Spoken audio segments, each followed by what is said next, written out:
Hasiera berri batek, benetan berria denean, krisia sortzen du. Benetako aldaketak, beldurra sortzen du. Beldurrik ez baduzu, ez da benetako aldaketa. Hori dio Nerea Loyola idazle Edebarrak. Oraintsu kaleratu duen bere lehen helduentzako ipuin liburuan, besteak beste, maitasun eta desiraren gaiak landuz, epizentroaren definizioa gorputzera ekarri nahi izan du egileak. Liburu honen sorkuntza eremuaren epizentroan ote gauden Nerea. Bai eta ez, hau niretzako oso leku maitea da, eta naiz eta sorkuntza prozesuan parte handiena etxetik egin dudan, eta igual beste eszenatoki batzutan, egia da itsasoak presentzia handia duela niretzako liburuan, eta baita ere hemen Arginano inguruan gaude, eta askotan etorri izan naiz honera idaztera baita ere leku maitea da niretzako. Bai.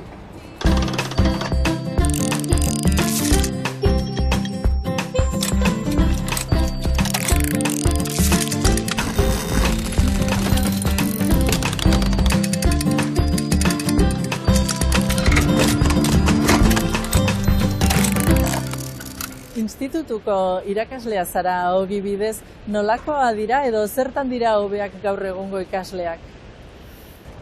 Nik esango nuke, eta halabeharrez etorri zaien zerbait,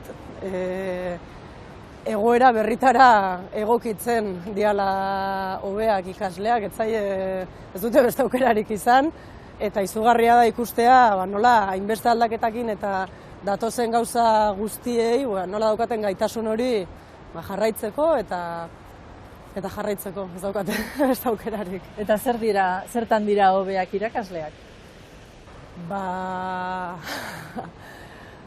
Irakasleak, nik usten dut hobetzeko asko daukagula oraindik, baina agian esango nuke lehengoekin alderatuz hobea garela ikasleak pertsona oso moduan ikusten. Hau da, ikusten ikasle horretan akademikoki lan bat egin behar duen norbait, baina baita ere ikusten pertsona bat, sentimenduak dituen norbait, eta pertsonalki ere ikaskuntza eta hazkuntza prozesu bat garatu behar duen norbait. Eta nahiko nuke pentsatu, hortan ez daudenak bide horretan direla baita ere. Ingeniaria izateak eraginik aldu zure idazketa estiloan? Nikola bote prontoan ez esango nizuke, baina pixka bat beste batzuekin hitz egin dudanetan eta lagunekin eta beraiek esaten diate baietz, eta oso garbi ikusten dute gainera. Alde batetik, liburuan badaudelako igual obsesio simetriko eta simetrikoak eta matematikarekin, ingenieritzarekin lotura dutenak, eta beste alde baita ere nire istorioak eratzeko modu eskematikoan lanketa mentala ari naiz, eta soiltasun horretan, nik ez izango nuke, baina besteak behar baiet.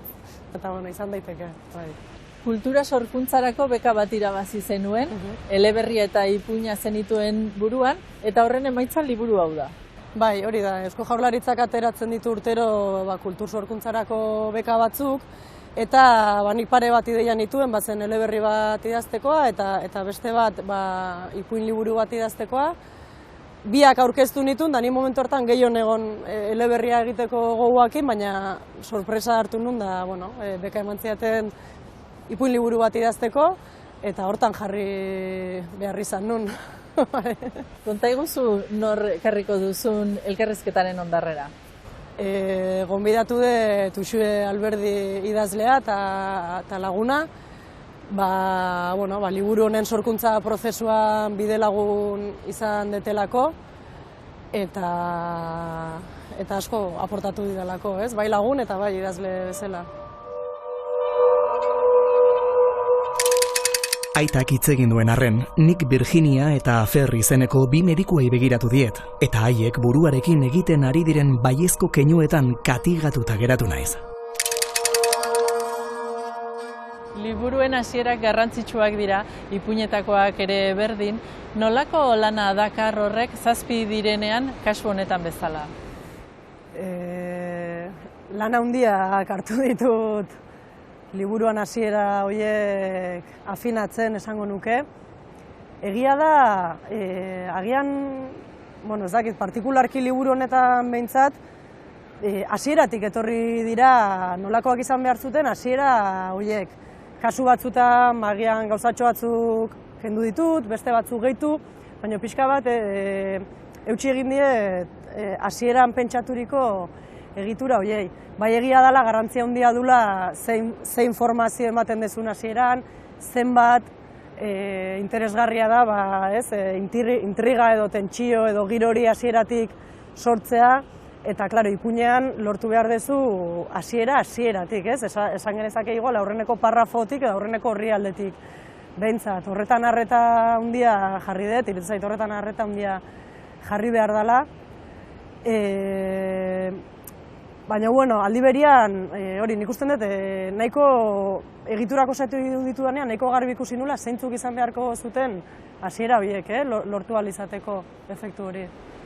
Kuizin esante da lehen ipuinaren izenburua benetako tokia da eta esango nuke Euskaldun askok ezagutzen duen lekua dela.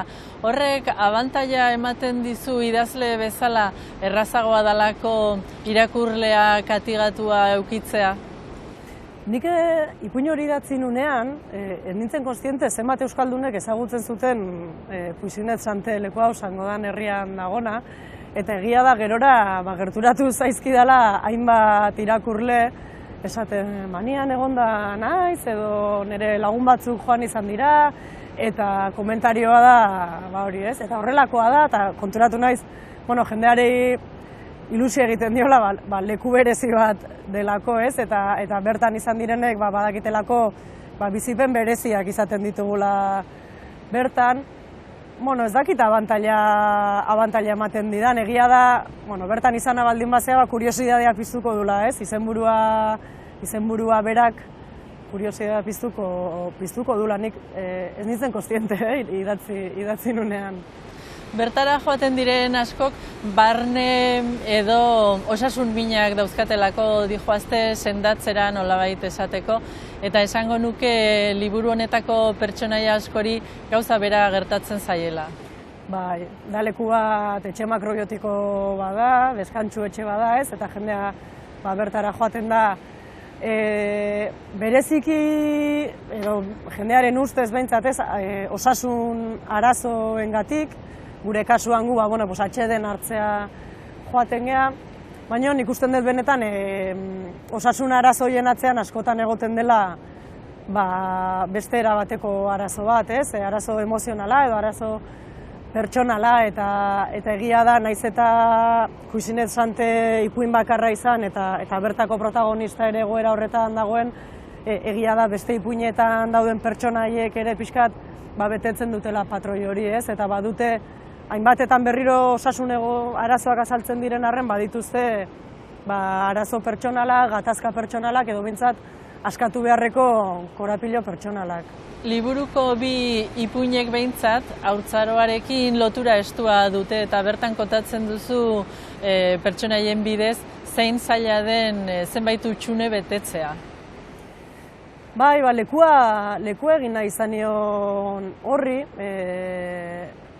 alde batetik dago itsaso zuria ipuina, ipuin horrekin gertatu zitzaidana izan zen, oso zaila egin zitzaidala aurkitzea kontatzeko modua. Nik hasiera batean aman istorioa neukan, itsasoan murgiltzen den, bilusik murgiltzen den emakume horrena, eta hasi nintzen kontatzen amaren ikuspuntutik, bai lehenengo pertsonan da bai hirugarrengoan amari jarraiki. Baina gordinegia ateratzen zitzaidan historia eta arreta handia jartzen zuen ekintza horren zergatian. Gero pasa nintzen bikotera, baina ez nun lortzen fokua kentzea ekintza horren zergaititik eta aldi berean gordina egiten zitzaidan, ez nun nahi hortik harrapatu irakurlea. Eta orduan, izan zen ipuin bat denbora pasazuna kajoian, eta batean aurra etorri zitzaidan, eta horrek eman zian aukera alde batetik behar nuen historio horri forma ematekoa, gordintasuna kentzea eta fokua kentzekoa amak egindako ekintza horren zergatitik, eta bestetik eman zian aukera beste ate zabaltzekoa, eta zen haurtzaroarena ze kontatzen diegun aurrei, zer ez diegun kontatzen, nola babesten ditugun, onuragarria zaien, ez zaien, beraiek benetan nola bizi duten, saiatu nintzen aurra pertsona oso moduan ere irudikatzen, eta bueno, badagai bat, gerora ere beste aurraren historia hori azaltzen da, ez, gaztearena, da gai banderetzako importantea dana, ez dakit ama naizelako den edo ez, eta lekua egin nahi izan nion baita ere. Bestetik, gorputza matxinatzen denean, alarma guztiak piztu direlako, zein zaila den onaino esatea azaldu diguzu ipuin hauetan? Izan ere nik uste dut, igual hor dagoela koska, ez? Batzutan izan arrazoi batengatik eta edo izan bestetik, edo izan modu batera edo bestera, gorputzak bale esaten digu. Garbi ikusten dugu erabaki bat hartu behar dela, ez? Eta askotan garbi ikusten dugu baita ere zein den erabaki hori. Eta hori ja lan handia da. Baina erabaki hori ejekutatzea, ez? Eta gauza batzuk alde batera erabakitzeak hori dakar, ez? Bide bat hartzeak beste gauza batzuk albo batera utziz, ez? Eta zenbat kostatzen den erabaki hartzea, baina zenbat kostatzen den erabakitako hori ejekutatzea, ez? Eta bueno, amildegi bat sortzen da hor, eta nik usten dut, historia hauetako protagonista asko amildegi horietan daudela, ez? Bueno, nik Altzagorri elkartetik haur eta gazte literatura desente ezagutzen deunez, gomendatuko dut bai haur, gazte eta, bueno, edozein irakurlerentzako gomendatuko nuke liburu bat. Da Zer de Montre dago aulkien azpian, Arkaitzkano eta Lorena Martinez Oronozena. Arkaitzkano testuak eta Lorenak ilustratuta. Eta, bueno, gomendatuko nuke testu mota ezberdinak topatzen ditugulako, poemak, aforismoak, narrazio laburrak, oso poetikoa da dena, ilustrazioak ere halaxe dira, eta jolas berezi bat sortzen da ilustrazio eta testuen artean. Eta, bueno, jolasa aipatuet eta hain zuzen gomendatuko nuke jolasera eramatu gaitulako. Ez da irakurketan bakarrik gelditzen, da hemen interesgarrina da, gero martxan jarri daitezken jolasak, sormena eta egin daitezken istorio edo asmatu daitezken istorio guzti horietan dago interesa edo eta horrexeatik gomendatuko nuke, jolasera bultzatze gaitulako. Kuadro baten aurrean jartzen garenean, batzutan bilatzen dugu egilearen bertsioa, jakin nahiko genuke zein dan. Gertatu alzaizu irakurleren bat zuregana gerturatzea zeure bertsioaren gatik galdezka? Bai, gertatu zait, gainera, bueno, ipuin bilduma hontan, ipuin askoren amaiera nahiko irekia dela esan daiteke, eta badago publiko bat irakurle mota bat hori gustatzen zaiona, baina badago beste irakurle mota bat, eta nik uste dut bat alde horietakoak dianak, ez, urreratu zaizkidanak, eta baina gero zer gertatzen da, ez, edo honek ze gintzun gero, ez, eta ez dago gerorik. Nik horraino eraiki dut historioa, eta hor bukatzen da, eta beraz ez dago nire bertsiorik. Nik egin dut ipuin bat, egin dut historio bat kontatu, leku bateraino eta sentipen batzuri jarraiki, eta niretzako ederra hori da, ez, gero irakurleak berea sortuko duela, eta gian historio desberdinak edo amaiera desberdinak egongo dira, baina hori gustatu egiten zait, hori bilatu egiten dut, baita ere. Irakurle moduan ere gustatzen zait, horrelako liburuak eskuartean ditudanean, eta hori bilatu nahi izan dut. Amaierak aldez aurretik dituzu irudikatuak edo ipuina idatzi ala etortzen zaizun gauza da? Hori ere bai, ipuinaren arabera.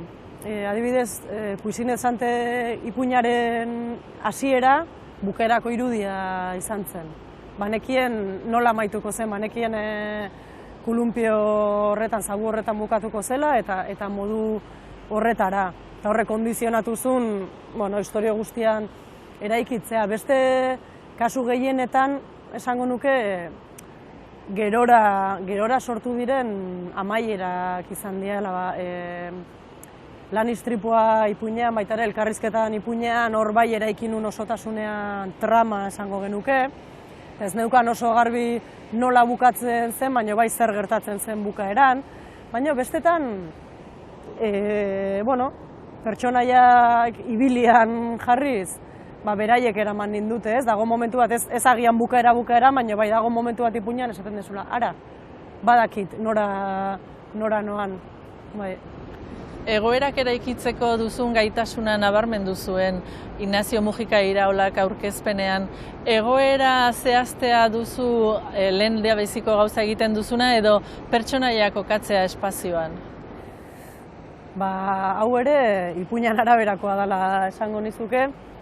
Ni oso bisuala naiz, eta idazten dudan guzti hori irudikatu egiten dut lehendabizi, eta batzutan nire asmakizun bada, baina beste batzutan da ikusten dudan zerbait. Eta gertatu zait ipuin askotan abiatzea edo abiapuntua izatea irudi bat, ez? Kuisin Sante ipuinean bukaerako kolumpioan irudi hori, itxaso zuria ipuinean ikusi nun, behin hemen ondartzatik pasian nenbilela, batian ikusi nun ama hori uretara biluzik sartzen, ez? Hotz egiten zuen goiz baten, eta hortik abiatu nintzen, irudi hortatik eta pertsonaia hortatik. Adibidez, egin behar nuena egin nuen ipuinean pertsonaietatik abiatu nintzen, emakume hortatik, ama horretatik, bikotea, bere ama. Orduan, desberdina izan da bidea ipuin bakoitzean. Segun eta zerk sortzen zidan historia hori idazteko gogoa, bide bat edo beste bat hautatu dut, eta modu batera edo bestera egin dut. Mina Loi, futurismo da surrealismo, ez da bakarrik surrealista. Iruditzen zait emakumezko sortzaile askoren lana deskuritzeko dago oraindik, eta hain artean emakume da iztena, Mina Loi edo Emi Hennis bezala. Aukeratuko nuke Virginia Woolfen gela bat norberarena, liburu ezaguna, Maria Kolerak euskaratua. Saiakeraren eta literaturaren arteko hibrido zoragarri bat da, garrasi bat da. Woolfek zeukan taupada kartxu horrekin idatzia esaldiz esaldi, eta azaltzen du eta salatzen du azken batean nola itxi zitzaizkien berari eta beste emakumei ateak heziketarakoak, idazkuntzarakoak, eta azken batean giza garabide oso baterakoak eta zenolako amorrua ematen zion horrek, ez. Ekarri dudan poesia liburua da Hego haizearen konpasean, Mikel Arregi Aresoarraren poema liburua, 1975ean argitaratua. Eta aitortu behar dut, nik liburu hau baino lehen ezagutu nituela Mikel Arregik gerora idatzi zituen bertze poema batzuk. Eta ezagutu nituen Imanol Larzabalen ahotsetik, kantatzen zituelako Mikel Arregiren poema Franco. Hemen doa gaur goizeko aitormen sinzeroa. Bizitzaren tinterotik, nekez ateratakoa. Nerea, Uxue Alberdi ekarri duzu saiora, gaixo eskerrik asko etortzea. Zuei, gonbidatzea. Liburuan eskertzetan aipatu duzu Uxue, erakutsi dizulako edo lagundu egin dizulako ikasten eta ikusten, konta iguzu? Uxue laguna dut, eta egia da sorkuntza prozesuan bide lagun izan detela, ez? Eta esaldi hori atera zitzaidan, oharkabean edo eskerrak emateko bidali nion audio baten, ez? Hain ditzan esaten, pixkat bukara, sorkuntza prozesuari bukara eman nionean, hausnartzen egin ditzan, zenbat ikasi deten, liburu hau idatzi dudan bitartean, ez? Askotan aipatzen dut karrera unibertsitario bat bezala izan dela niretzako.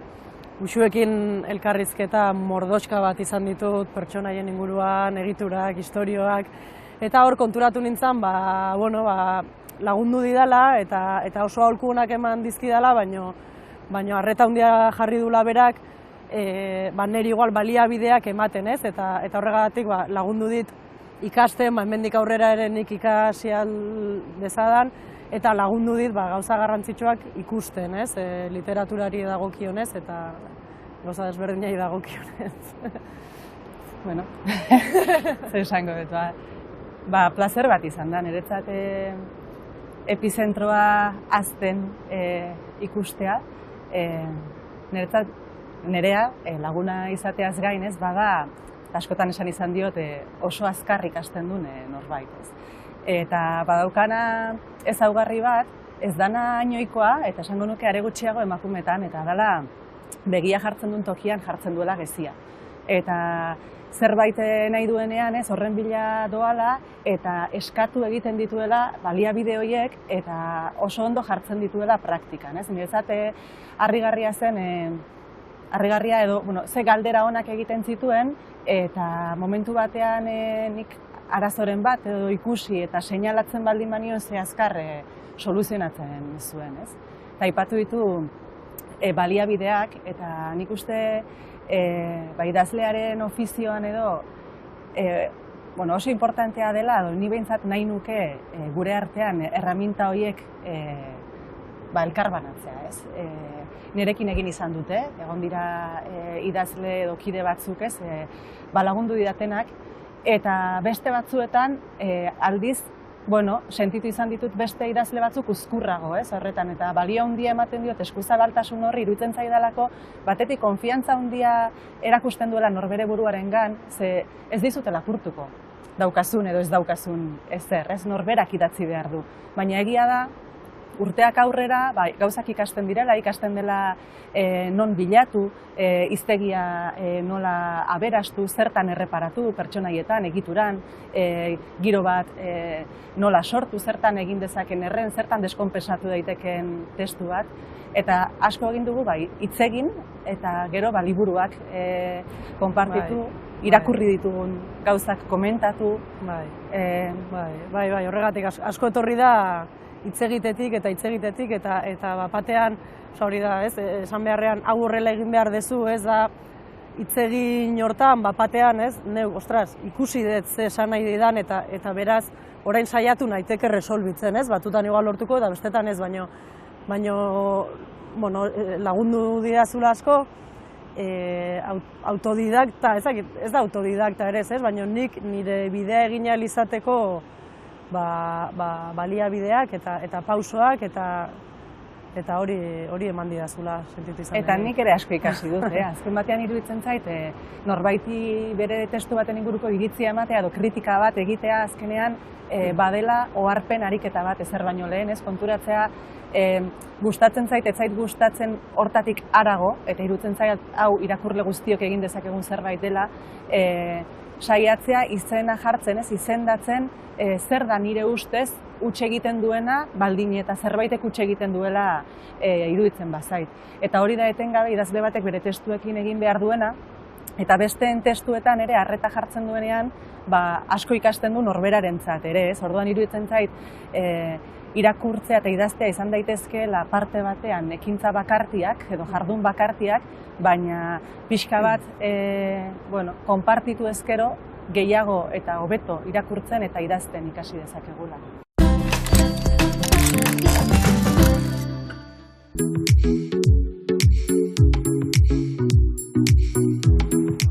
Berez ez nagoz ohituta liburuak hartzera eta rapeatzera, baina bai gogoratzen dudala garaian hori bai gaztetzeak gonbidatu gintula egitera Koldo Izagirreren Teiatuko Lizarra liburuaren rap moldaketa. Eta ia zan da oso gustora parte hartu genuen ekimen horretan eta oso polita gelditu zen. 121 kriu taldearekin Hiriaren taupadak dizkan hartu genuen Ray Bradburyren Fahrenheit 451 liburua eta egin genuen abesti bat. Hildoa zen hori pixkat kulturan jasotzen dugun zentzura hori islatzea, hori izan zen gure helburua. Azken aldi honetan gomendatzen ari naz liburu bat deitzen dena Bass Culture, Joyce Bradley-rena, reggae historiaren inguruan, eta bukatzea dut. Oraindik ez dut bukatu, falta zaizkit ehun horri, baina kriston liburua da eta gomendatzen ari naz. Nera bezaroan, kriston influentzia izan zuen nerengan Jack Kerouaken errepidean. Oraindik mantentzen dut olako sentimendu berezi bat liburu horrekin, gehien bat bidaiak egiterako orduan ezagutzerakoan jendea eta atzean usterakoan jende hori edo historia horiek, Oso liburu esanguratsua izan da nire bizitzan zehar. Lagunak egan, ametsak egan, izkinean bertan, usta bildu eta berriz bueltan, denbora gelditzea bagenu don't stop, soinua jarri, burua piztu, denbora pasatan irekin zaitut berriro ere, face to face, periko zubiak gure Golden Gate. Uxue, noraino inplikatu behar du idazle batek beste baten sormen lanean? Asko hitz egin izan dugu hortaz. Nik uste, eta hau ere ikasi egiten dela, hau da, zuk ere hasiera batean ez dakizula, ez beste batek testu bat ematen dizunean, noraino esan beharko zeniokeen, uste dut konfiantzaren araberakoa ere badela, niretzat oso importantea da norbaiten testua kritikatzeko aldez aurretik, nolabaiteko ez hitzarmen, ez kontratu bat, baina ulertzea biok, ez? Zer nahi duzu, noraino nahi duzu sarnadin, beti esanez nirea irakurketa bat baino ez da, ni irakurle bat naiz, eta aldi berean lan bat eskatzen du, orduan zintzo, nik behintzat zintzo izan behar dut, ez? Norbaiten lana irakurri eta gero ezingo badiozu esan, nik uste muga dagoela ezin dugula eskurik sartu. Iruditzen zait, seinalatu dezakegula, iritzia eman, zuk ikusi duzuna ikusarazten alegindu, galdetu, asmoen inguruan, zerbait nola egin duen zergatik egin duzun, baina ezin dela beste norbaiten testuaren gainean idatzi, horretarako delako idazlea bestea, nerea, kasu. Eta nik uste igual kasu hortan horregatik da garrantzitsua baita ere, bide lagun bakarra ez izatea, eta saiatzea gutxienez 2 edo 3 izaten, eta iritzi desberdinak jaso, eta gero norberenetik jarraitu, bestela bikoa bihurtzen bada, arriskua dago azkenean, zor moduko bat ere sentitzea, bestea laguntzen nahi zaizu, eta orduan berak nahiko luken horretara jotzeak zure literaturak, eta ez, norberarenean gelditu behar da. Bai, ezin duzu bestearen askatasuna mugatu, eta hori ere bi aldetatik dela, Bai, idazleak beti izan behar duela gogoan, hau dena esan didate, baina nik zer egingo dut honekin, zer egin nahi dut, eta zer erabaki hartuko ditut, eta ez sentitu zordun, eta nolabait, lehen irakurlea edo den horrek ere etengabe izan behar duela presente, liburua ez dela berea, bestearena dela, eta besteak egingo duela egin behar duen bidea. Horrek badu eragilik norberaren ahots propioan? Nik uste izan dezakela eta hor dago lakoska, hortan arreta jartzea eta garbi izatea iritziak diala, eta norberak bere literatura eta bere nahietatik eta bere idazteko modutik jarraitu behar dula, oso erakargarria da, Uxuen literaturara gerturatzea eta Uxuen ahotsara gerturatzea, eta horregatik nik arreta jarri nahi izan dut, baita ere ez gelditzea bide lagun bakarrean, bukaeran azaltzen den bezala jende gehiago irakurri du, eta jende desentek irakurri du, liburuaren fase desberdinetan, eta guztien aholku laguntza eta bultzada txoiekin joan naiz eraikitzen nirea, eta joan naiz eraikitzen nire ahotsa.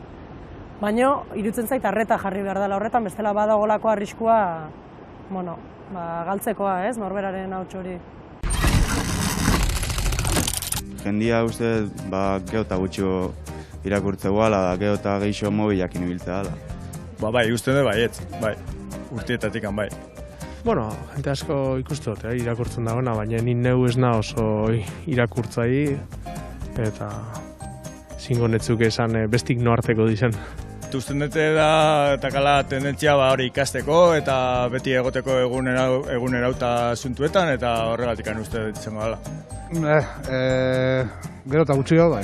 Ez dut ikusten jendea liburu eta asko hitz egiten dunik, eta ikusiera, adibidez soinu da garaian bai ondartzan edo zabiltzala, ez dezu ikusten. Gehiago mobilakin, liburuekin, baino. Segun, nik usteetik izartia baino gehiago pertsonako dijoala, zuzera irakurtzailea edo segun zer gustatzen zaizun. Beti bat hartzen dut eta hori bai. Zero asko jota mapa batzuk eta hola, reseinak mendira joteko eta hola, gutxi gehiago. Eskana hau irakurrenean, Mikel Aiestarranena. Ni normalian bat, bada espada. Nik bat ez. Denbora berdezu irakurtzeko, eta porretan gehiago da kasu eta zehose bai. ez dit libururik sartzen normalian. Osea, oso arrarua sartzea. Bat, geixo ez, porque azkenian bidaia batea juteko, irakurtzet viajean o lo que sea, baina geroan bertan, ja bidaian, gauzak ikusten eta saiatzen naiz. Lekurik aproposena baino, momenturik aproposena izango da, norbena bat. Etxin igual, ez? Denbora dakasunean, eroso zaudenean eta gogoa izan berdezu irakurtzeko. Berez edozein toki edo liburutegi gisa, berdin du berez. Abioi eta hotelak. Ez dakit, adibidez, mendi batian, hamaka batian, bi arbolan tartian itzaletan, nik uste leku perfecta izango zala. Oian lo hartzeko.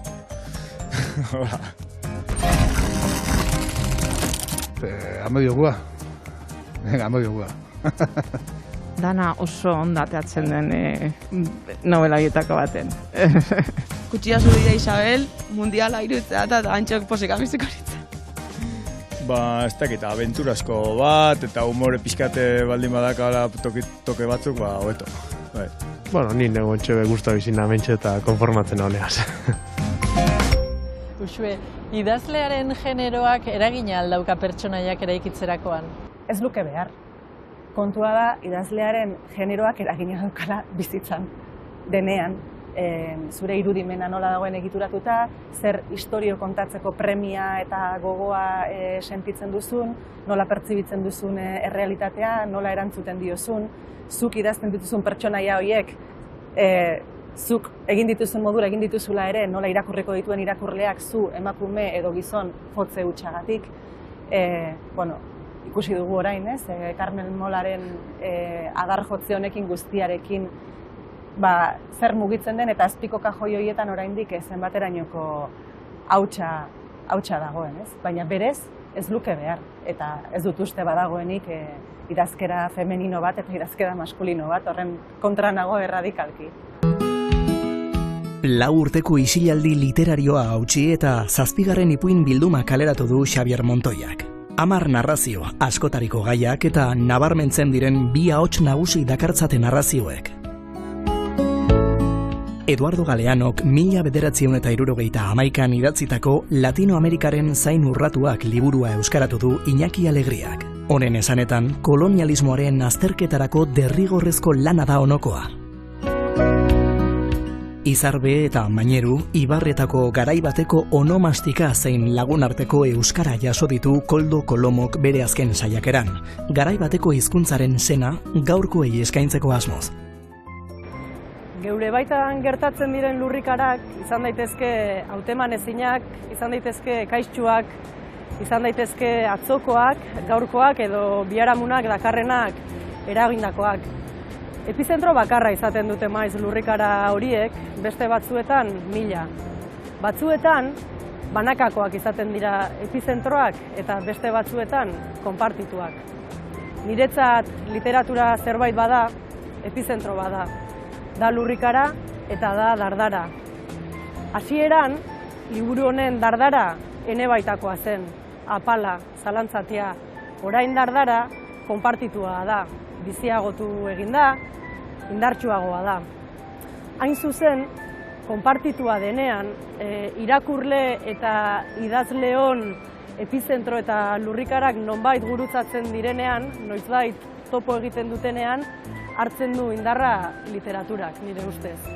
Esango nuke hitzen dardara konpartitzeak ematen diola zentzua literaturari.